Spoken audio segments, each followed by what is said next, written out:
কবরের পাশ দিয়ে যাওয়ার সময় সালাম দেওয়া জায়েজ কি? জায়েজ শুধু নয়, সুন্নত।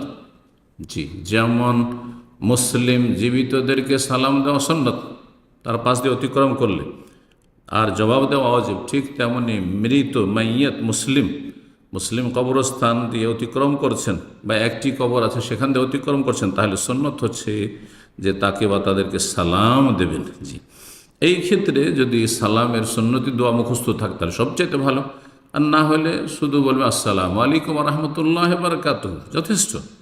আপনি সুন্নত আদায় করে দিলেন। কিন্তু তারপরে জিজ্ঞেস করছেন, আর যদি জায়েজ হয় তাহলে কিভাবে দিতে হবে? হাদিস সহিহ মুসলিমের 1619 নম্বর হাদিসে রয়েছে রাসূলুল্লাহ সাল্লাল্লাহু আলাইহি ওয়াসাল্লাম শিখিয়েছেন মা আয়েশা রাদিয়াল্লাহু তাআলা আনহাকে, তারপরে আর অন্যান্য সাহাবী থেকেও বর্ণিত হয়েছে, দুটো হাদিস সেখানে রয়েছে। আসসালামু আলাইকুম আহলাদ দিয়ার মিনাল মুমিনিন ওয়াল মুসলিমিন ওয়া ইন্না ইনশাআল্লাহু বিকুম লাহিকুন নাসআলুল্লাহ লানা ওয়া লাকুমুল আফিয়া। আর অন্য আরেকটি হাদিসে দু একটি বাড়তি শব্দ বা বাক্য রয়েছে।